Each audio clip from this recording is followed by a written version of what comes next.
نستعينه ونستغفره ونعوذ بالله من شرور أنفسنا ومن سيئات أعمالنا من يهده الله فلا مضل له ومن يضلله فلا هادي له وأشهد أن لا إله إلا الله وحده لا شريك له وأشهد أن محمدا عبده ورسوله فأعوذ بالله من الشيطان الرجيم بسم الله الرحمن الرحيم يا أيها الذين آمنوا اتقوا الله حق تقاته ولا تموتن إلا وأنتم مسلمون يا أيها الناس اتقوا ربكم الذي خلقكم من نفس واحدة وخلق منها زوجها وبث منهما رجالا كثيرا ونساء واتقوا الله الذي تساءلون به والأرحام إن الله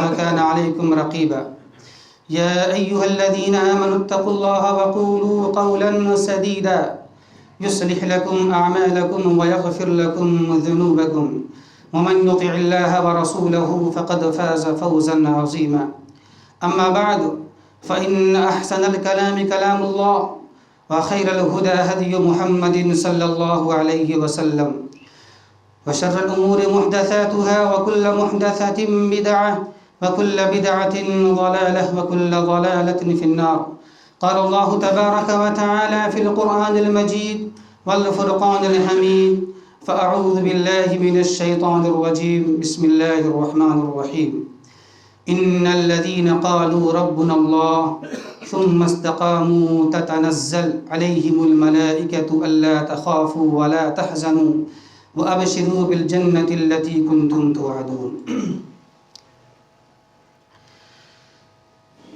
ساری کی ساری تعریفات و توصیفات اس اللہ کے لیے ہے جو ایک ہے، جس کا کوئی شریک نہیں، جس نے انسان کو انسانیت کی راہ دکھانے کے لیے، جس نے بندوں کو بندگی کی راہ دکھانے کے لیے انبیاء کرام کا سلسلہ جاری و ساری فرمایا، اور یہ سلسلہ چلتا رہا. سب سے اخیر میں اس ذات مقدسہ کو مبعوث فرمایا جنہوں نے غیروں کی گالیاں سن کر بھی دعاؤں کے لیے ہاتھ بلند کر دیا کرتے تھے. وہ ذات مقدس، وہ ذات محترم نبی امی محمد عربی صلی اللہ علیہ وسلم کی ذات اقدس ہے. اللہم صلی علی محمد وعلی آل محمد کما صلیت علی ابراہیم وعلی آل ابراہیم انک حمید مجید. اللہم بارک علی محمد وعلی آل محمد کما بارکت علی ابراہیم وعلی آل ابراہیم انک حمید مجید. محترم سامعین کرام و معزز حاضرین مجلس اور خواتین اسلام، خطبہ مسنونہ کے بعد ہم نے سورہ حامیم سجدہ آیت نمبر 30 کی تلاوت کی ہے، جس میں اللہ تبارک و تعالی بیان فرماتا ہے ان الذین قالوا ربنا اللہ ثم استقاموا تتنزل علیہم الملائکۃ الا تخافوا ولا تحزنوا وابشروا بالجنۃ التی کنتم توعدون. کہ جن لوگوں نے یہ بات کہی، کیا؟ ربنا اللہ، میرا رب اللہ ہے، میرا پالنے والا اللہ ہے، میرا مالک اللہ ہے، میرا رازق اللہ ہے، میرا خالق اللہ ہے، ہر چیز کو پورا کرنے والا ایک اللہ کی ذات ہے، یعنی کہ توحید کو مان لیا. ثم استقاموا، پھر اس پر ڈٹ گئے، ثابت قدم ہو گئے. تو اس کا مقام کیا ہے، اس کی فضیلت کیا ہے؟ اللہ تبارک و تعالیٰ آگے بیان فرما رہا ہے. جب فرشتے آتے ہیں ان کے پاس روح قبض کرنے کے لیے تو بشارت دیتے ہیں. کیا کہتے ہیں؟ تتنزل علیہم الملائکۃ، یہ کہتے ہیں کہ اللہ تخافوا ولا تحزنوا، کہ آئندہ کے لیے خوف نہیں ہے، تمہیں ڈرنے کی ضرورت نہیں ہے. مرنے کے بعد برزخ کے حالات، قبر کے حالات، پھر وہاں سے اٹھنے کے بعد میدان محشر کے حالات کیا ہوں گے، تمہیں ڈرنے کی ضرورت نہیں ہے. لیکن مستقبل کے اعتبار سے فیوچر کے اعتبار سے اللہ تخافوا، ڈرنے کی ضرورت آپ کو نہیں ہے، ولا تحزنوا، اور اس کا مقام کیا ہے جو ثابت قدم ہو جائیں گے، ولا تحزنوا، تمہیں غم کرنے کی ضرورت بھی نہیں ہے۔ کیا مطلب؟ غم کا تعلق ماضی سے ہے اور خوف کا تعلق مستقبل سے، مطلب کہ جہاں آپ جانے والے ہیں قبر میں، قبر کے حالات، پھر اس کے بعد آخرت کے حالات، اس کے تعلق سے بالکل آپ مطمئن رہیں۔ اور پیچھے جو آپ نے چھوڑا ہے، اولاد، بیوی، بچے، گھر، محلات، زیورات، مال و دولت، لا تحزنوا، اس سے اچھا آپ کو ملنے والا ہے، تم ڈرو مت، غم مت کرو۔ اور کیا خوشخبری ملتی ہے؟ وَأَبْشِرُوا بِالْجَنَّةِ الَّتِي كُنْتُمْ تُوعَدُونَ، اور فرشتے یہ کہتے ہیں کہ آپ کو خوشخبری ہو اس جنت کا جس کا آپ سے وعدہ کیا جاتا رہا۔ تو محترم سامعین کرام، یہ ہے ترجمہ آیت کریمہ کا۔ تو آیت کی مناسبت کے لحاظ سے آج ہمارا موضوع خطابت ہے ثابت قدمی کے اسباب۔ دین پر ثابت قدمی کے اسباب کیا ہیں؟ محترم سامعین اور خواتین اسلام، دیکھیں آپ، یہ دنیا دارالفتن ہے، دارالامتحان ہے، یہ فتنوں کی جگہ ہے، امتحان کی آماجگاہ ہے۔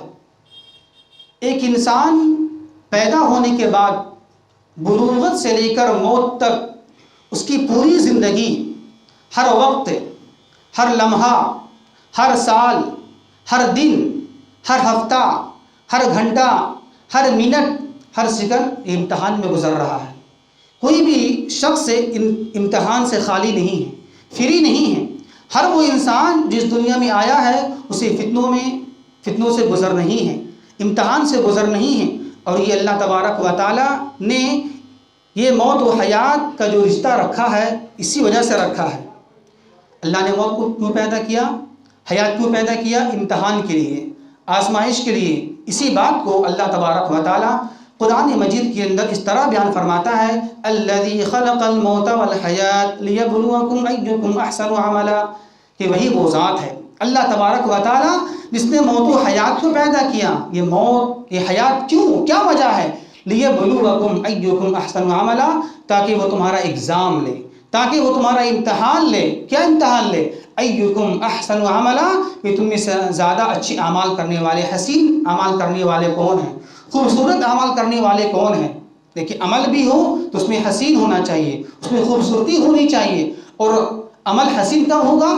یہ عمل حسین اس وقت ہوگا جب یہ عمل عقید توحید کے مطابق ہو، یہ پہلی شرط۔ دوسری کیا ہے؟ وہ عمل سنت رسول کے مطابق ہونا چاہیے، تب وہ عمل آپ کا حسین، خوبصورت ہوگا۔ کیوں؟ اس لیے کہ جنت حسین، جنت میں لے جانے والی اعمال بھی آپ کا حسین ہونا چاہیے۔ صرف خوبصورت جنت میں جانے والے جنتی خوبصورت ہوں، اعمال حسین نہ ہو، جنت خوبصورت ہو تو جنت والے اعمال بھی حسین آپ کی ہونی چاہیے۔ اسی طرح اس لیے اللہ تبارک و تعالیٰ نے شرط لگا دی ہے کہ آپ کے اعمال حسین، خوبصورت ہونا چاہیے۔ اس سے پتہ ہی چلا یہ دنیا میں آنے کا مقصد امتحان ہے، آزمائش ہے۔ ہر انسان کو امتحان سے گزرنا ہے، چاہے وہ امیر ہو، چاہے وہ غریب ہو، چاہے وہ علماء ہوں، چاہے وہ غیر علماء ہوں، چاہے وہ عوام الناس ہو، چاہے وہ چھوٹے ہوں یا بڑے ہوں، سبوں کو اس فتنے سے گزرنا ہے۔ اور یہ اللہ کا قانون ہے، بغیر امتحان پاس کیے کامیابی مل جائے یا یہ ممکن ہی نہیں ہے۔ اسی بات کو اللہ تبارک و تعالیٰ نے قرآن مجید کے اندر اس طرح بیان فرمایا ہے، احسب الناس ان یترکوا ان یقولوا آمنا وهم لا یفتنون، کہ کیا لوگوں نے یہ گمان کر رکھا ہے کہ اسے یوں ہی چھوڑ دیا جائے گا؟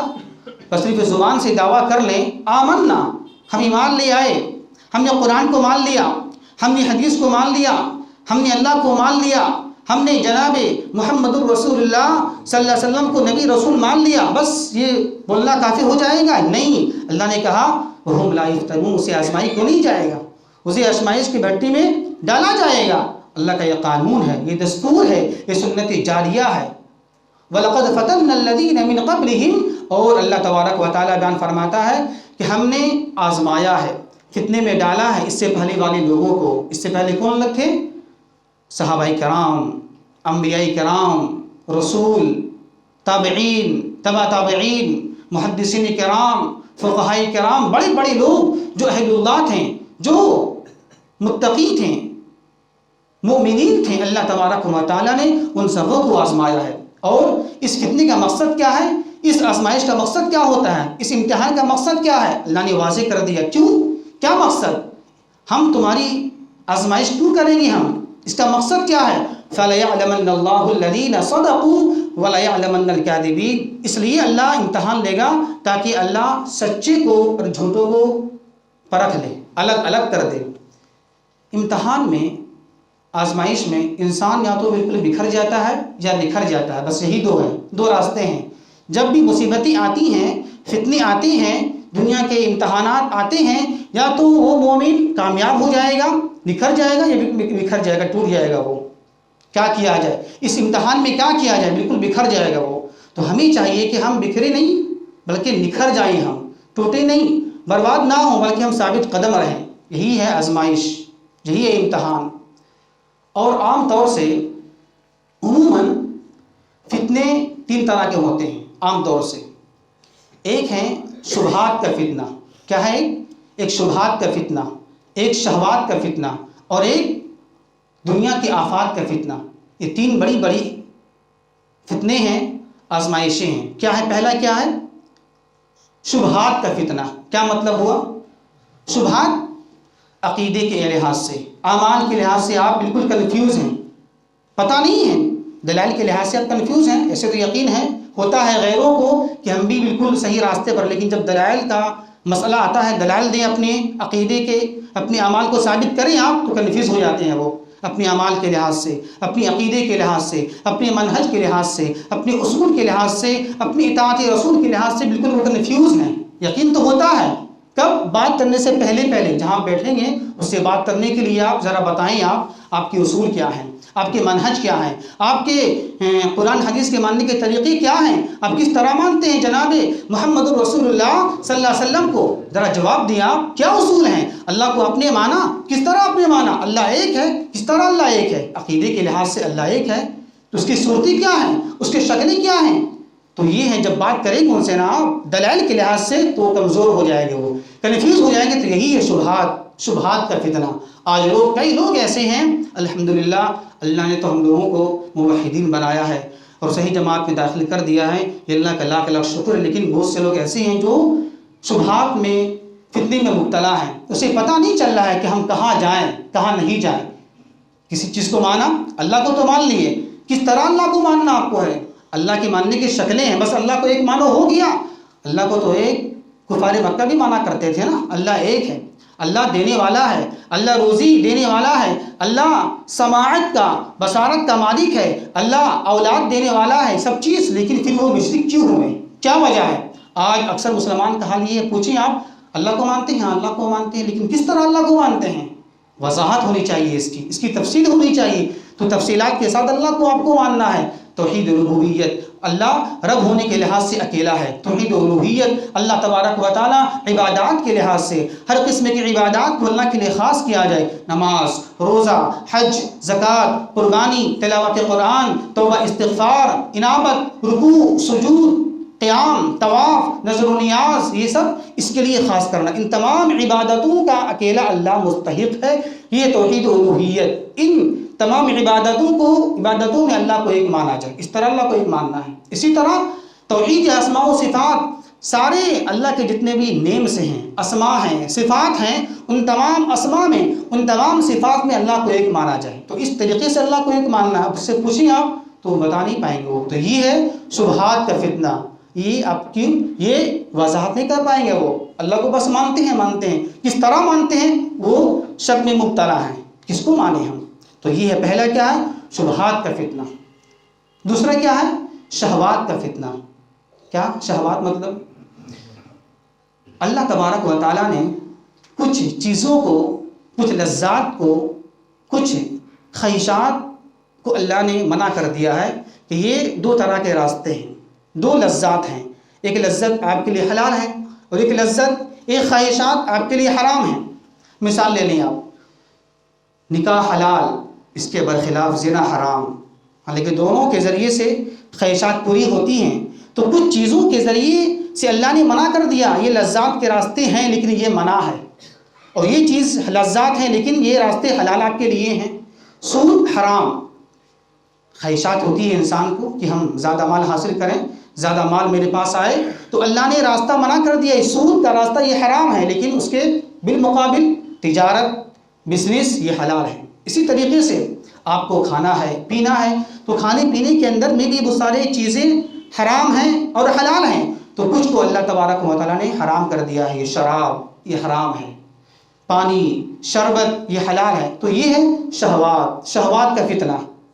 پیٹ، بہت ساری چیزیں اس میں داخل ہیں. تو یہ ہے شہوات کا فتنہ. کچھ لوگ ایسے ہیں جو اپنی لذات کو، اپنی خواہشات کو، اپنے دل کو مطمئن کرنے کے لیے حلال کو چھوڑ کر حرام چیز میں چلی جاتی ہیں. یہ ہے شہوات کا فتنہ. اسی طرح تیسرا کیا ہے؟ عام طور سے جو مصیبتیں آتی ہیں، جو فتنے آتے ہیں دنیا میں، آفات کا فتنہ. کیا مطلب؟ مطلب یہ ہے دنیا کی جو مصیبتیں ہیں، جو پریشانیاں ہیں، جو تکالیف ہیں، جو ٹینشن سے ہیں. مثال کے طور پر غربتی، فقر و فاقہ، دنیا کی آفات، غربتی، کاروبار کا نہ ملنا،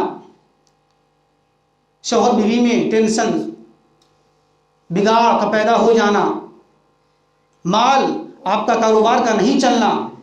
اسی طرح بیماریاں، اولاد کی بیماری، بیوی بچوں کی بیماری، بیوی بیمار، والدین بیمار، یہ سب کیا آفات ہیں؟ دنیا کی آفات، دنیا کی مصیبتیں، بیماریاں. تو عام طور سے یہ 3 قسم کے فتنے ہوتے ہیں دنیا کے اندر میں. تو ہمیں چاہیے کہ ان تینوں فتنوں کے اندر میں، چاہے وہ شبہات کا فتنہ ہو، چاہے وہ شہوات کا فتنہ ہو، چاہے وہ آفات کا فتنہ ہو، ان تینوں فتنوں کے اندر ہمیں چاہیے کہ ہم مستقل ڈٹ کے رہیں، اس میں ثابت قدم رہیں اور دین میں بالکل نڈر رہیں، اس سے ہٹے نہیں. عام طور سے کیا ہوتا ہے کہ انسان پر مصیبتیں آتی ہیں تو ٹوٹ جاتا ہے، بکھر جاتا ہے. اچھا خاصا نمازی تھا، نماز پڑھنے والا تھا، زکوٰۃ دینے والا تھا، الحمدللہ اس کے اخلاق اچھے تھے، مصیبتیں آئیں نماز کو چھوڑ دیا، بد اخلاق ہو گیا، لوگوں سے کٹ گیا. عام طور سے ایسا ہوتا ہے نا، مصیبتیں آئیں، ماشاءاللہ پہلے نمازی تھے، وہ لوگوں سے ملتے جلتے تھے، کہ احسانات اچھے تھے، لیکن مصیبتیں جیسی آئیں، گھر کی مصیبتیں، آپس میں کچھ معاملات ہو گئے ہیں، شوہر بیوی سے، والدین سے یا کسی اور سے، بس لوگوں سے ملنا جلنا چھوڑ دیا، نماز چھوڑ دیا. حالانکہ ایسا نہیں ہونا چاہیے، بلکہ مصیبت آنے کے بعد اللہ کو چھوڑ دینا یہ مصیبت کو اور زیادہ بڑھا دیتی ہے. مصیبت کم نہیں کرتی یہ، بلکہ چھوٹی مصیبت سے بڑی مصیبت میں چلے جاتے ہیں. ہم کیا سمجھتے ہیں؟ ہم تو اسے مصیبت آئی تو دعا کرنا چھوڑ دو، اللہ کو چھوڑ دیا، ہم نے دعا کرنا چھوڑ دیا، نمازیں پڑھنا چھوڑ دیا، توبہ کرنا چھوڑ دیا. کیوں؟ اس لیے کہ ٹینشن ختم ہو جائیں گے. اگر ہم توجہ دیں گے، وقت لگائیں گے مسجد میں، ذکر و اذکار میں، تو میرے یہ معاملات حل کہاں سے ہوں گے؟ تو کیا کرتے ہیں لوگ؟ مصیبتیں جیسی آتی ہیں، بیماریاں، مرض، آفات، زلزلے، کچھ بھی مسئلہ ہو تو لوگ اللہ کو بھول جاتے ہیں. لوگ اور کہاں چلے جاتے ہیں؟ لوگ درگاہوں، مزارات، یا کچھ لوگ ایسے ہیں اللہ کو بالکل چھوڑ ہی دیتے ہیں، اس سے دعا بھی نہیں کرتے ہیں. کیوں؟ بدزن ہو جاتے ہیں لوگ. اسی بات کو اللہ تبارک و تعالیٰ نے قرآن مجید کے اندر اس طرح بیان فرمایا ہے کہ ایک انسان کی ایک کمزوری ہے. کیا؟ وَإِذَا مَسَّ الْإِنسَانَ الضُّرُّ دَعَانَا لِجَنبِهِ أَوْ قَاعِدًا أَوْ قَائِمًا فَلَمَّا كَشَفْنَا عَنْهُ ضُرَّهُ مَرَّ كَأَن لَّمْ يَدْعُنَا إِلَىٰ ضُرٍّ مَّسَّهُ. دیکھیں آپ اس آیت کریمہ کے اندر اللہ تبارک و تعالیٰ نے انسان کی کمزوری کو بیان کیا ہے. کیا؟ کہ جب انسان کو مصیبتیں آتی ہیں، تکالیف آتی ہیں، دعانا لجنبہ، تو ہم سے دعائیں مانگتا ہے. کس طرح؟ قاعداً او قائما، بیٹھے بیٹھے یا کھڑے کھڑے. مصیبتیں جب جیسی آتی ہیں ہمیں یاد کرتا ہے، ہمیں پکارتا ہے. فلما کشفنا، لیکن جیسی ہی مصیبت کو ہم ہٹا دیتے ہیں، اسے ختم کر دیتے ہیں، ہمیں بھول جاتا ہے. وہ اس طرح بھولتا ہے جیسے کہ مصیبت اس پر آئی ہی نہیں ہے. کچھ کا حال یہ ہے، کچھ کا حال تو یہ کہ اللہ کو بالکل ہی چھوڑ دیتے ہیں. وہ مصیبت ہی آئیں، اللہ کو چھوڑ کر درگاہ بھی چلے گئے، مزارات پہ چلے گئے. کچھ لوگ ایسے بھی ہوتے ہیں اللہ کو بالکل ہی نہیں مانتے ہیں وہ، حالانکہ مصیبتیں آنے کے بعد کہاں جانا چاہیے؟ اللہ کی طرف لو لگانا چاہیے. حدیث پاک میں موجود ہے کہ جب بھی مصیبتیں آتی اللہ کے نبی پر تو جناب محمد رسول اللہ صلی اللہ علیہ وسلم نماز کی طرف بڑھتے، وہاں نماز کے ذریعے سے اپنے مسائل کو حل کرتے. تو آج کے مسلمان اس سے بھی بدتر ہے. مصیبتیں آئیں، اللہ کو پکارنے کے بجائے ہم جاتے ہیں غیر اللہ کی جانب، وہاں سے اپنے مسائل کو حل کراتے ہیں. یہ بالکل بدبختی ہے اور بدقسمتی ہے. آئیے طرح مختصر میں، چونکہ وقت بڑا محدود ہے، کم ہے، مجھے نکلنا بھی ہے کل حیدرآباد، تو تیاری بھی کر رہی ہیں. بڑا مختصر میں بتا دوں میں. آئیے تو یہ ہے اصل ہمارا موضوع کیا ہے. یہ تو ایک تمہیدی باتیں تھیں. فتنوں کی دور میں کیسے ہم بچیں. تو فتنے عام طرح سے 3 طریقے سے ہوتے ہیں: شہوات، شبہات، آفات. دین پر ثابت قدمی کے اسباب کیا ہیں؟ جو مصیبتیں آتی ہیں 3 اعتبار سے، 3 لحاظ سے ہم اس پر ثابت قدم کیسے رہیں.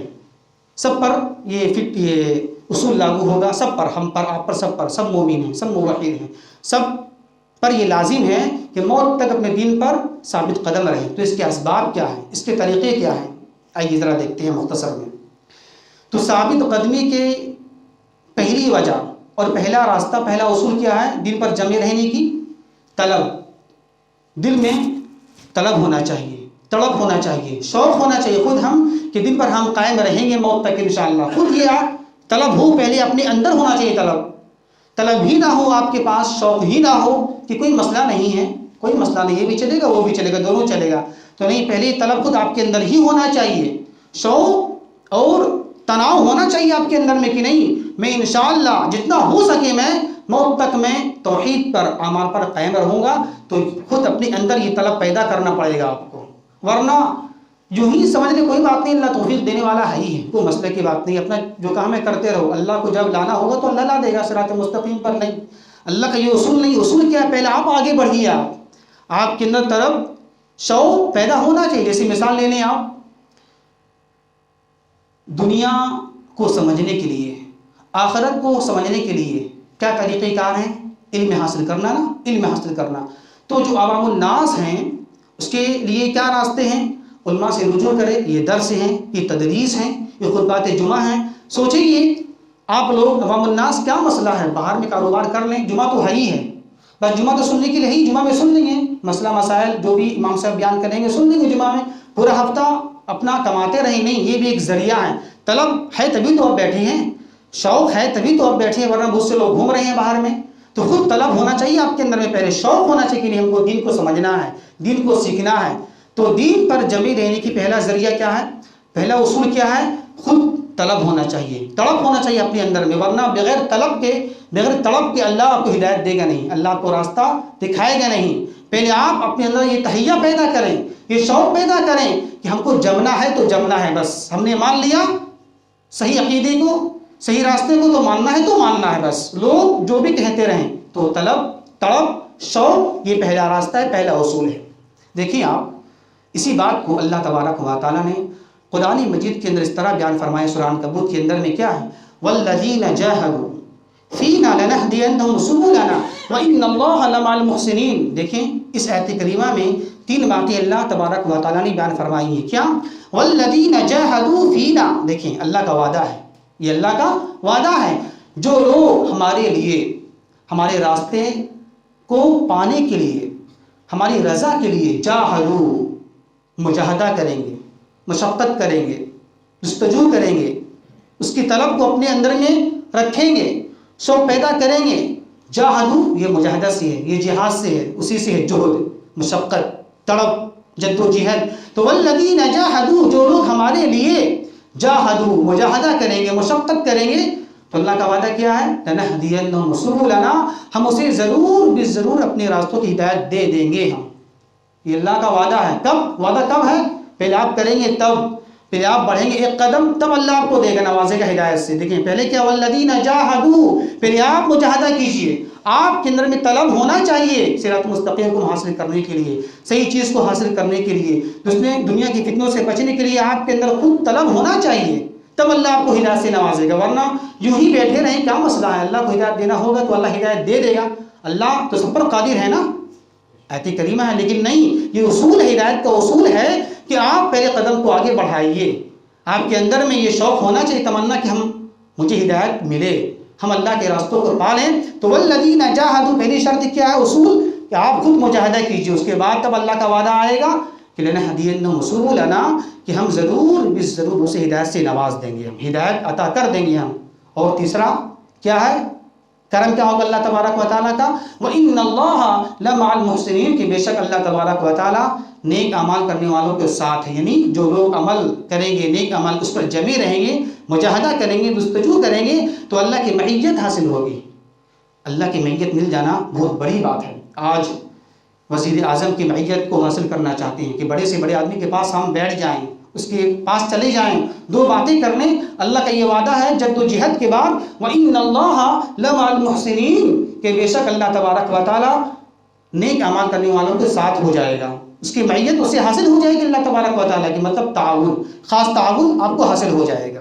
اسی طرح دیکھیں آپ سورہ شورى کی ایک آیت کریمہ ہے، اللہ تبارک و تعالیٰ بیان فرماتا ہے اللہ یجتبی الیہ من یشاء ویہدی الیہ من ینیب۔ ذرا غور کیجیے، آپ دیکھیں طلب پہلے ہے، بعد میں اللہ کی معیت ہے۔ اس کو ذرا میں یہی بتانا چاہ رہا ہوں آپ کو، اللہ یجتبی الیہ من یشاء ویہدی الیہ من ینیب، کیا اللہ تبارک و تعالیٰ چن لیتا ہے، منتخب کر لیتا ہے جسے چاہتا ہے ہدایت کے لیے، وَيَهْدِي إِلَيْهِ مَن يُنِيبُ اور اللہ تبارک و تعالیٰ ہدایت سے نواز دیتا ہے کسے؟ جو اللہ کی طرف پلٹنے والا ہو، رجوع ہونے والا ہو۔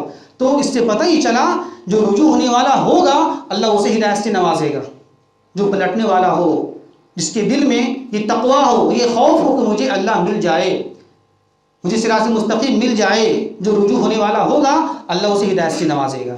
اسی طرح ایک اور دیکھ لیں آیت کریمہ، سورہ محمد کی ایک آیت کریمہ ہے، اللہ تبارک و تعالیٰ بیان فرماتا ہے وَالَّذِينَ اهْتَدَوْا زَادَهُمْ هُدًى وَآتَاهُمْ تَقْوَاهُمْ کہ جن لوگوں نے ہدایت کا راستہ اختیار کر لیا، جو لوگ ہدایت پر جمنا چاہتے ہیں تو زَادَهُمْ هُدًى تو اللہ تبارک و تعالیٰ اسے ہدایت میں اور زیادہ زیادتی عطا فرما دیتا ہے۔ جو لوگ چاہتے ہیں کہ ہم صراط مستقیم پر جمے رہیں، اس پر ڈٹے رہیں، اس پر مصر رہیں، ہٹے نہیں، تو اللہ تبارک و تعالیٰ اس کی ہدایت میں اور اضافہ فرما دیتا ہے اللہ تبارک و تعالیٰ۔ تو طلب پہلے ہونا چاہیے آپ کے اندر میں، شوق پہلے ہونا چاہیے آپ کے اندر میں کہ ہم مجھے جمنا ہے صراط مستقیم میں، تو جمنا ہے، تب اللہ کی طرف سے مزید انعام کیا ہوگا؟ اللہ ہدایت میں اور زیادہ آپ کو اضافہ کر دے گا۔ مطلب یہ ہے اس پر جمنے کے جو وسائل ہیں، جو راستے ہیں، آپ کے لیے آسان ہو جائے گا۔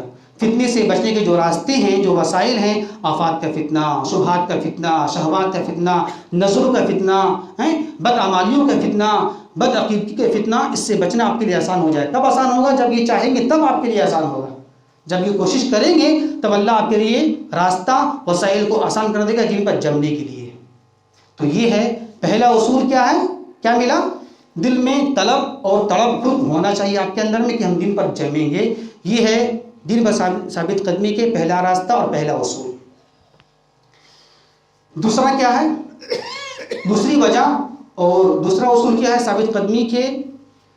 دعا، اللہ سے التجا، اللہ سے گزارش۔ ٹھیک ہے، آپ الحمدللہ جد و جہد کر رہے ہیں، کوششیں کر رہے ہیں، چاہے وہ خواتین ہوں چاہے مرد حضرات ہوں، سب کے لیے ہے، لیکن کبھی بھی اپنی کوشش پر مکمل اعتماد نہ کریں آپ، ہم یہ چیز پا ہی لیں گے۔ ہم کبھی ایسا ہوتا ہے، آپ نے دیکھا ہوگا بہت سے لوگوں کو ٹکٹ کٹی ہوئی ہے، وقت ابھی 2 گھنٹے باقی ہیں، گاڑی کھلنے میں آپ نکل گئے گھر سے پہلے ہی، اپنی کوشش کیا، گھر سے آپ نکلے نا سامان لے کر، ٹکٹ بھی آپ کے پاس میں الحمدللہ سارے وسائل موجود ہیں، اسباب موجود ہیں، کہاں؟ سفر کرنے کے لیے، لیکن کیا ہوا؟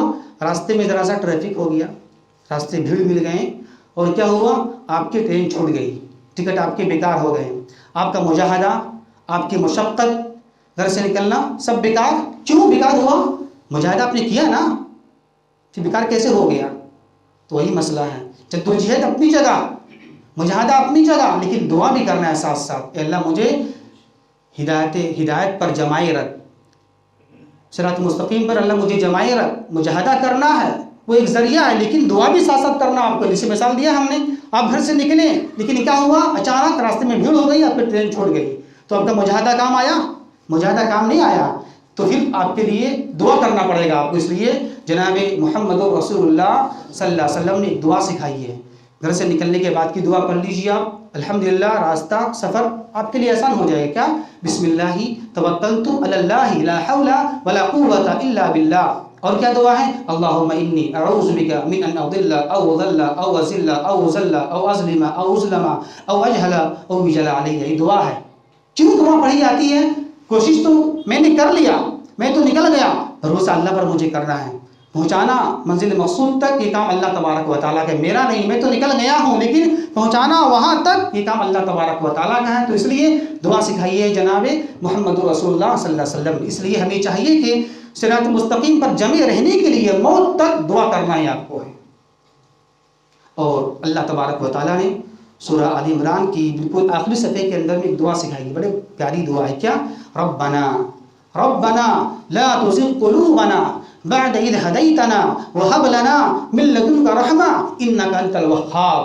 اے میرے رب، آپ نے تو مجھے ہدایت دے دیا، اے اللہ تو نے تو مجھے ہدایت سے نواز دیا، میرا دل سیدھا ہو گیا، لیکن اب ہدایت دینے کے بعد میرے دل کو کجی مت کر، کج مت کر، ٹیڑھا مت کر، ہدایت دینے کے بعد سیدھا رکھ۔ وہب لنا من لدنک رحمہ، اور اپنی طرف سے رحمت کی برکھا برساتا رہا۔ تو دیکھیں آپ، ہدایت تو آپ کو مل گئی ہے الحمدللہ، ہم لوگ تو موحد میں شامل ہو چکے ہیں، لیکن اس پر جمے رہنے کے لیے اپنے علم پر بھروسہ نہ کریں۔ علم ہے، ہم کو تو بہت علم ہے، ہم سب چیز جانتے ہیں، اصولی حدیث، حدیث ضعیف، حدیث موضوع، حدیث متروک، اور سب مجھے پتا ہے، یہ آپ کے ارکان ایمان، اسلام کے ارکان سب مجھے معلوم ہے۔ نہیں، بھروسہ کرنا اللہ پر آپ کو ہے، کبھی بھی شیطان آپ کو بھٹکا سکتا ہے، بھروسہ علم پر نہیں کرنا آپ کو ہے، نعوذ باللہ، یہ گھمنڈ تکبر کی بات ہے، بھروسہ اللہ پر کرنا آپ کو ہے، اور دعا اللہ سے بھی کرتے رہنا۔ اچھے اچھے لوگ پڑھے ہوئے ہیں، آج اچھے اچھے شیخ الحدیث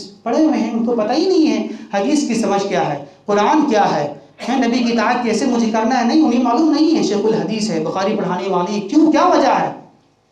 مشقت تو کی ہے، محنت تو کی، لیکن دعا بھی کرنا ہے ساتھ ساتھ۔ تو اللہ نے دعا سکھائی ہے کہ ہدایت ملنے کے بعد آپ دعا بھی کرتے رہیں موت تک، کہ اللہ آپ کو ثابت قدم رکھے۔ اسی طرح دیکھیں آپ کہ پوری دنیا میں، ذرا غور کیجیے آپ، ایک سوال بھی ہے، ایک سوال میں کرتا ہوں، پوری دنیا میں سب سے زیادہ دعا کس چیز کی مانگی جاتی ہے؟ بالکل فیمس، مشہور ہے، سب بول دیں گے، آپ بولیں۔ دنیا میں سب سے زیادہ دعا کس چیز کی مانگی جاتی ہے؟ مشہور ہے، سب لوگ ماشاءاللہ جانتے ہوں گے، وہ بول دیں۔ ہدایت کی دعا مانگی جاتی ہے، ہدایت کی دعا۔ ہر نماز کے ہر رکعت میں اللہ تبارک و تعالیٰ نے جناب محمد الرسول اللہ صلی اللہ علیہ وسلم کے ذریعے اعلان کروا دیا کہ لا صلاۃ لمن لم یقرأ الا بفاتحۃ الکتاب، کی نماز نہیں جب تک کہ سورہ فاتحہ نہ کی جائے۔ کیوں؟ کیا وجہ ہے؟ ہر نماز کے ہر رکعت میں پڑھنا آپ کو لازم ہے، کیوں؟ اس لیے کہ اس میں ہدایت کی دعا سکھائی گئی ہے، اہدنا الصراط المستقیم، اہدنا الصراط المستقیم، اہدنا الصراط المستقیم۔ اللہ مجھے صراط مستقیم دکھاتا رہا، جمائی رکھ، یہ دعا سکھائی گئی ہے۔ کوئی اور دعا ہے جس کو ایک انسان، ایک مومن اتنا کرتا ہو؟ نہیں کر سکتا ہے، کرتا ہوگا لیکن زیادہ۔ دیکھیں آپ غور کیجئے، ہر نماز میں، نفل ہو، فرض ہو، تہجد ہو، قیام اللیل ہو، ہر نماز میں دعا کرنا لازمی ہے، ورنہ آپ کی نماز ہی نہیں ہوگی۔ کیوں؟ کیا وجہ ہے؟ اس لیے باریکی نقطہ اس سے یہ پتہ چلا، اس میں ہدایت کی دعا سکھائی گئی ہے آپ کو۔ تو اس میں یہ جو دعا ہے، اہدنا الصراط المستقیم، اس میں دو مطلب اس کا ہے۔ ایک تو مطلب یہ ہو گیا، اے اللہ مجھے صراط مستقیم ملا نہیں ہے، مجھے پتہ نہیں ہے میں کہاں جاؤں، اس کو مانوں، سب بول رہے ہیں میں حق پر ہوں، کس کو مانوں میں؟ سمجھ میں نہیں ہے، کنفیوز، ایک آدمی کنفیوز ہو، سب بول رہے ہیں ہم اہل حق ہیں، ہم صحیح ہیں، کس کو مانیں گے؟ ایک عام انسان جس کو اتنا علم نہیں ہے، گہرا علم نہیں ہے، وہ کہاں جائے گا؟ بولیں آپ۔ سب کے پاس داڑھی ہے، سب کے پاس لمبی ٹوپی ہے، وہ کہاں جائے گا؟ بولیں آپ۔ اس کے پاس اصول، پیمانہ کیا ہونا چاہیے؟ تو کیا دعا کرے گا وہ؟ اہدنا الصراط المستقیم، اللہ مجھے صراط مستقیم دکھا دے، وہ کہاں مل رہا ہے مجھے دکھا دیا اللہ۔ ایک تو مطلب یہ ہو گیا، اسے انشاءاللہ مل جائے گی۔ دوسرا مطلب کیا ہے؟ جسے صراط مستقیم مل گئی ہے، اب وہ دعا کرے اللہ مجھے صراط مستقیم پر جما دے۔ دو مطلب ہے، جسے مل گئی وہ جمنے کی دعا کرے، اللہ مجھے تو توحید مل گئی، اطاعت رسول تو مجھے مل گئی، لیکن اب اس پر ہمیشہ جمے رہیں، یہ دعا مجھے کرنا ہے۔ تو یہاں ہدایت کا دو مطلب ہے، ایک ہے اللہ مجھے صراط مستقیم دکھا، مجھے پتہ نہیں چل رہا ہے میں کہاں جاؤں اے اللہ، تو اللہ سے گڑ گڑائے، گریہ وزاری کرے، اکیلے میں، تنہائی میں، اللہ مجھے دکھا دیا، اللہ مجھے پتہ نہیں چل پا رہا ہے، اللہ کس کو میں مانوں، تو اللہ اسے ہدایت دے دے گا انشاءاللہ۔ اور دوسرا مطلب کیا ہوا؟ جسے مل گئی ہے، جیسے ہم لوگ الحمدللہ اللہ کا فضل ہے، شکر ہے، اللہ ہم تمام لوگوں کو توحید کی برکت سے مالا مال کر دیا۔ اب کیا دعا کرنا ہے؟ اللہ مجھے جما دیا، موت تک جمائے رکھ۔ اسی طرح دیکھیں آپ، جناب محمد الرسول اللہ صلی اللہ علیہ وسلم نے ایک پیاری دعا سکھائی ہے۔ کیا؟ اللہ کے نبی یہ پڑھا کرتے تھے، یا مقلب القلوب ثبت قلبی علی دینک، اے دلوں کو پھیرنے والے، میرے دل کو اپنے دین پر جما دے۔ تو جم جانا بہت بڑی بات ہے، معمولی بات نہیں، لیکن ایمان لے آنا، توحید کو مان لینا، یہ بات ہے بڑی ہے، لیکن اس سے بڑی بات کیا ہے؟ جم جانا، جم جانا بڑی بات ہے۔ دیکھیں، ورنہ دیکھیں گے آپ اللہ کے نبی کے زمانے میں بہت سارے لوگ مسلمان ہوئے، صحابی ہوئے، لیکن پھر وہ مرتد ہو گئے، تو صحابی نہیں کہلائے نا، وہ مرتد ہو گئے۔ وہ کچھ بہت سے لوگ ایسے ہوئے، فتنے آئے، آفات آئے، مال کا فتنہ، دولت کا فتنہ، اولاد کا فتنہ، دنیا پرستی کا فتنہ، وہ لوگ پھر گئے، مرتد ہو گئے۔ کتنے لوگ مسلمان لائے تھے، اسلام لائے تھے نبی کے زمانے میں، تو کچھ لوگ پھر گئے، اسلام سے نکل گئے۔ اب کچھ لوگ جو ثابت قدم رہے وہ صحابہ کہلائے ہیں وہ لوگ۔ تو ایمان لے آنا یہ بڑی بات ہے، لیکن اس سے بڑی بات جم جانا یہ بڑی بات ہے۔ اس لیے ایک صحابی آئے اللہ کے نبی کے پاس اور یہ عرض کیا، اے اللہ کے رسول صلی اللہ علیہ وسلم، مجھے ایک ایسی نصیحت فرما دیجیے آپ کہ میں آپ کے بعد کسی اور سے پوچھنے کی مجھے ضرورت باقی ہی نہ رہے۔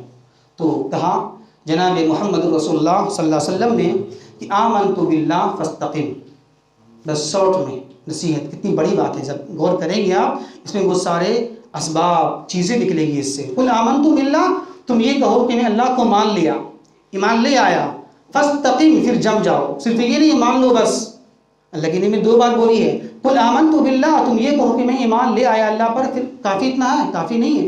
فاستقم، پھر جم جاؤ، اس پر ڈٹ جاؤ، جو آپ نے کہا اللہ کو مانا ہے، اللہ آپ کا رب العالمین ہے، پالنے والا ہے، سب چیز کرنے والا ہے، تو وہ عقیدے پر موت تک جمے رہیں آپ۔ یہ نصیحت کیا اللہ کے نبی نے صحابی رسول کو، یہ کتنی پیاری نصیحت ہے۔ تو یہ ہے دوسری وجہ، دوسرا اصول کہ دعا کی جائے۔ دو طریقے ہو گئے، دو راستے ہو گئے جمنے کے۔ تیسرا کیا ہے؟ تیسرا یہ ہے علم و تحقیق۔ ٹھیک ہے، آپ نے مجاہدہ بھی کیا، کوشش بھی کیا جمنے کے لیے، اچھی بات، دعا بھی کرتے رہیں، لیکن صرف دعا کریں آپ، مجاہدہ کریں، علم حاصل نہ کریں، یہ بھی غلط ہو جائے گا۔ اے اللہ مجھے ہدایت دے، ہدایت دے، ہدایت دے، لیکن آپ علم حاصل نہ کریں۔ جو وسائل ہیں، جو راستے ہیں علم کو حاصل کرنے کا اور شیطان سے بچنے کا، آپ اس سے دور بھاگیں۔ ایک انسان یہ بولے مجھے ہدایت چاہیے، لیکن علماء سے رجوع نہ کرے، علماء کے پاس نہ جائے، کتابی نہ پڑھے، تو اسے ہدایت ملے گی؟ نہیں ملے گی ہدایت، وہ جمے گا نہیں انسان دین پر۔ اس کے لیے علماء سے رجوع کرنا، علماء سے پوچھنا، سوالات کرنا، مطالعہ کرنا، یہ کرنا پڑے گا آپ کو۔ یہ ہے علم و تحقیق، علم حاصل کیا جائے۔ اور الناس کے پاس تو اتنا وقت ہوتا نہیں ہے، علماء سے رجوع کریں آپ۔ آج بہت ساری فتنے موجود ہیں، خود ہم لوگ کے اندر میں فتنے موجود ہیں۔ کچھ لوگ الحمدللہ ہوتے تو ہیں ماشاءاللہ، اہل حق میں آتے ہیں، لیکن کچھ فتنے کی وجہ سے دائیں بائیں چلے جاتے ہیں لوگ۔ کیوں؟ اصول کی وجہ سے، اس کا منہج اسے پتہ نہیں نا ہے، اسے منہج پتہ نہیں ہوتا ہے، اصول کیا ہے، منہج کیا ہے۔ اہل حدیث کے جو اصول ہے، جو مناہج ہے، وہ کیا اسے پتہ نہیں ہوتا ہے۔ ہاتھ تو باندھ لیا سینے پر، رفع دین کر لیا، لیکن پتہ نہیں کہاں نکل گیا، کس کے پیچھے چلے گئے وہ۔ ہاں، بڑا اچھا بیان کرنے والے ہیں الحمدللہ، حدیث نمبر دیتے ہیں، قرآن کی نمبر دیتے ہیں وہ، لیکن اس کا مفہوم کیا دیتے ہیں وہ ذرا غور کریں۔ آپ جانتے ہوں ماشاءاللہ کتنے فتنے موجود ہیں آج۔ تو ہمیں چاہیے کہ علماء سے رجوع کرے، علماء سے تعلق کو برقرار رکھیں۔ ہم بہت سارے علماء موجود ہیں الحمدللہ ہماری جماعتوں کے اندر میں۔ ہر وہ مسئلہ جس میں آپ کو شک ہو، ڈاؤٹ ہو، کچھ آپ کو سمجھ میں نہیں آئے، تو ہر وہ مسئلہ، چاہے وہ عقیدے کا مسئلہ ہو، اعمال کا مسئلہ ہو، کسی بھی چیز کے تعلق سے وہ مسئلہ ہو، آپ رجوع کریں۔ تو تیسرا اصول کیا ہوگا؟ علم حاصل کرنا آپ کو ہے، قرآن حدیث کا مطالعہ کریں آپ۔ اس لیے دیکھیں گے، آپ غور کیجیے گا کہ جب اللہ تبارک و تعالیٰ نے جناب محمد رسول اللہ صلی اللہ علیہ وسلم کو نبی رسول بنایا، تو اس وقت عرب کی حالت کیا تھی سب لوگ جانتے ہیں۔ ہر برائی وہاں موجود تھی، ہے کہ نہیں؟ ہر برائی، وعدہ خلافی، زناکاری، بدکاری، جھوٹ، گھسوٹ، مارنا، اولاد کو دفن کر دینا، بیٹیوں کو زندہ درگور کر دینا، یہ بالکل برائی عام تھی اس وقت میں۔ کب؟ جب اللہ تبارک و تعالیٰ نے نبی رسول بنایا۔ لیکن دیکھیں آپ، جب اتنی بڑی برائی موجود تھی اس وقت میں، تو ہونا کیا چاہیے تھا؟ حالانکہ شرک بھی تھا نا اس وقت میں، شرک بھی بالکل عام تھا، عروج پر تھا جب اللہ کے نبی رسول بن رہے تھے تب۔ شرک سب سے بڑا جرم ہے اس دنیا میں، اور شرک سے بڑا جرم کوئی بھی نہیں ہے۔ یہاں تک کیا تھا حدیث میں، حدیث قدسی میں، کہ شرک کرنا اللہ کو گالی دینے کے مترادف ہے، نعوذ باللہ، اللہ کو گالی دینے کے مترادف ہے۔ اگر آپ گالی دیں ماں کو، باپ کو، تو کیسا کوئی چھوڑے گا آپ کو؟ کتنے برا کہلائیں گے آپ، کیسے کتنی بری بچی اس کے ہیں، اولاد ہیں، کہ اپنے والدین کو گالی دیتا ہے۔ لیکن نعوذ باللہ، ذرا غور کریں، محسوس کریں کہ شرک کرنا اللہ کو گالی دینے کے مترادف ہے، اتنا بڑا گناہ ہے۔ تو ایسے وقت میں، ایسے حالات میں جب اللہ نے نازل کیا قرآن کیا ہے تو کہاں نازل کیا؟ ہاں اے نبی آپ بولیے شرک مت کرو، یہ نازل نہیں کیا. ذرا غور کیجیے گا کیا نازل کیا؟ اقرأ بسم ربک الذی خلق. کیوں؟ کیا وجہ ہے؟ حالانکہ بڑی بڑی برائی موجود تھی وہاں پر نا، زناکاری، بدکاری، سب چیز موجود تھی، شرک بھی موجود تھی وہاں پر. تو اللہ کو تو یہ بولنا چاہیے تھا ذہن کے لحاظ سے. عقل تو یہ کہتی ہے نا، عقل تو یہ کہتی ہے کہ وہاں شرک کی تردید ہونی چاہیے تھی پہلی وحی کے اندر میں کہ ہاں آپ منع کیجیے کہ شرک مت کرو. لیکن کیا وحی نازل ہوئی کہ اقرأ بسم ربک الذی خلق. اے نبی آپ پڑھیے اس رب کے نام. کیوں؟ اس لیے کہ علم ایک وسیلہ ہے سارے برائیوں کی ختم کرنے کا. علم آئے گا تو بدعات ختم ہوگی، علم آئے گا شرک ختم ہوگی، علم آئے گا تقلید پرستی ختم ہوگی، علم آئے گا دنیا پرستی ختم ہوگی، علم آئے گا دنیا کی محبت ختم ہو جائے گی. علم آئے گا دنیا کی الفت، دنیا کی محبت، دنیا سے زیادہ لگاؤ، زیادہ گہرا تعلق کی ختم ہو جائے گا. سب علم کی یہ بنیاد، علم یہ بنیاد ہے، یہ جڑ ہے، یہ سر چشمہ ہے. علم آئے گا تو الحمدللہ سارے شبہات کا فتنہ، شہوات کا فتنہ، آفات کا فتنہ، اس کو مان کر اور جمنا آسان ہو جائے گا. تو یہ ہے علم حاصل کیا جائے. صرف یوں ہی دعویٰ کریں ہم مجھے ملنا چاہیے حق، لیکن آپ حق کے جو وسائل ہیں، جو راستے ہیں وہ حاصل نہ کریں تو یہ غلط ہو جائے گا. اسی طرح لاسٹ آئیے 14 کیا ہے؟ مضبوط عقیدے پر ثابت قدم رہا جائے. جو عقیدہ آپ نے مان لیا اس پر آپ کو ثابت قدم رہنا ہے موت تک. الحمدللہ موحد ہو گئے، اہل حق تو ہو گئے ہم لوگ، لیکن کبھی کبھی ایسا ہوتا ہے کہ انسان عام طور سے حالات کے لحاظ سے دب جاتا ہے. وہ مثال لے لیں آپ، ماشاءاللہ ہم اور آپ موحد ہیں، توحید کو ماننے والے ہیں، شرک ذرہ برابر بھی نہیں ہے، بدعات الحمدللہ ذرہ برابر بھی نہیں ہے.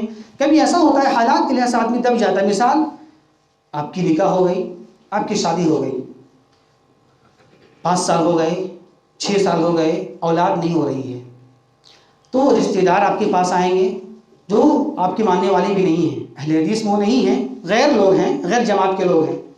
وہ کہیں گے کان میں آ کر ٹھیک ہے اللہ ہے، اچھی بات ہے، دعا کرنی چاہیے اللہ سے مانگیے آپ، لیکن میں وہاں گیا تھا ایک جگہ میں، مجھے اولاد نہیں تھی، میں وہاں گیا الحمدللہ مجھے اولاد مل گئی، تو ذرا سا تم بھی چلو وہاں، ہو سکتا اولاد دے دینے والا تو اللہ کی ذات ہے، لیکن ایک ذریعہ ہے، چلو تم بھی ذریعہ اپنا لو، کیا مسئلہ ہے؟ ذریعہ اپنانے سے کیا کچھ مسئلہ آپ کا بگڑ جائے گا. تو اب اس کے خالہ، اس کے ماموں، اس کے چاچی، اس کے بھائی لوگ آ کے کان میں بھرتے ہیں.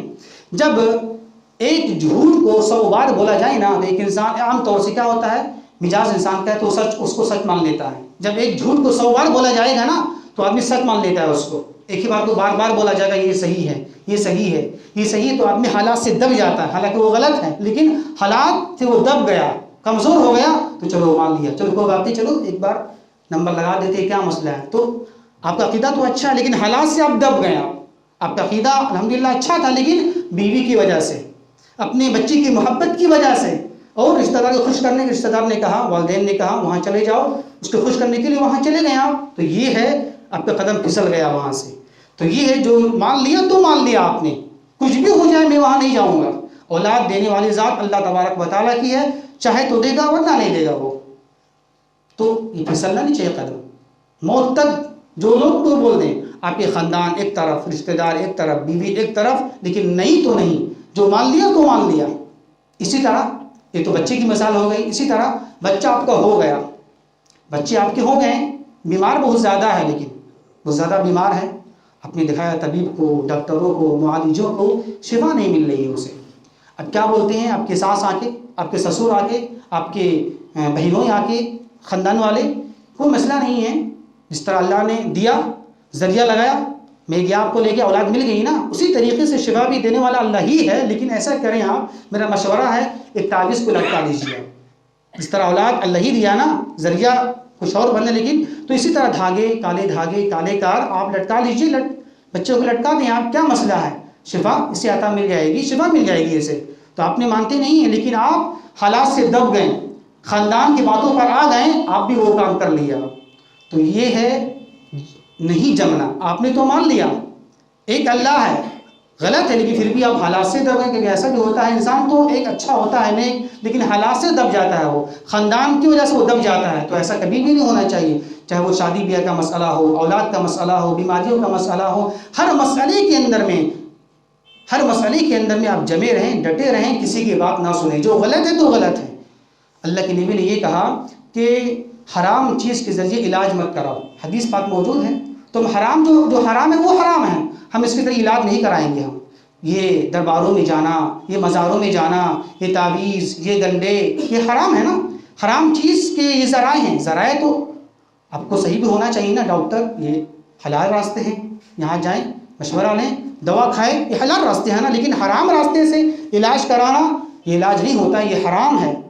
تو اس پر اب ڈٹے رہیں، اسے یہ کہہ دیں کہ دیکھو، اپنی بیوی سے کہہ دیں، اپنے والدین سے کہہ دیں کہ نہیں دیکھیں ایسا حدیث میں ہے کہ حرام کے ذریعے علاج کرانا منع ہے، اللہ کے نبی نے منع کر دیا کہ حرام کے ذریعے علاج مت کرو، یہ حرام ہے۔ تو یہ سارے جو راستے مجھے بتلا رہے ہیں آپ، درگاہوں پہ جانا، مزاروں پہ جانا، تعویذ گننا، بدوانا، یہ حرام طریقے، حرام راستے ہیں۔ صحیح راستے کیا ہیں؟ دم یہ رقیہ کر دیجیے، آپ جو شرعیہ رقیہ ہوتا ہے اسے پڑھ دیجیے، بہت ساری دعائیں آتی ہیں، بچے کی دعائیں، صبح شام کی دعائیں ہیں، اسے پڑھ کے دم کر دیجیے۔ آپ یہ نہیں کریں گے، جو آسان کام ہے وہ کریں گے، بچوں کو سکھائیے، آپ کچھ بچے بڑے ہو جائیں اسے سکھائیے، آپ دم کر دیجیے۔ یہ سب راستے ہیں، وسائل ہیں، یہ سب شر سے بچنے کے لیے، کہ وہ نہیں کریں گے، یہ کام کریں گے ہم۔ جو راستہ صحیح کیا بتایا اللہ کے نبی نے، وہ چھوڑ کر ہم غلط راستے پر جاتے ہیں۔ تو مجھے چاہیے کہ یہ جو عقیدہ میں مان لیا اسے زندگی بھر موت تک اس پر ثابت قدم رہیں۔ تو یہ ہے مختصر میں، اور بھی وہ سارے ہیں لیکن چونکہ وقت نہیں ہے کہ وقت میں آپ زیادہ دوں میں آپ کو، یہ 4 راستے ہیں اور 4 اصول ہیں یہ صحیح راستے پر چلنے کے لیے، دین پر ثابت قدم ہونے کے لیے۔ پہلا اصول کیا ہے؟ خود کو طلب ہونا چاہیے، شوق ہونا چاہیے۔ دوسرا اصول راستہ کیا ہے؟ آپ اللہ سے دعا کریں، اللہ مجھے جمع دے، مجھے ہدایت دے دے۔ تیسرا اصول کیا ہے؟ علم و تحقیق، علم حاصل کریں آپ، علماء سے رجوع کریں آپ، خود مطالعہ کریں آپ، خود پڑھیں آپ۔ اور تیسرا کیا ہے؟ چوتھا کیا ہے؟ آپ جس عقیدے کو مان چکے ہیں اس پر ثابت قدم رہیں موت تک۔ اللہ سے دعا ہے کہ اللہ تبارک و تعالی ہمیں صحیح سمجھ کی توفیق عطا فرمائے۔ وما توفیق الا باللہ۔ السلام علیکم ورحمۃ اللہ وبرکاتہ۔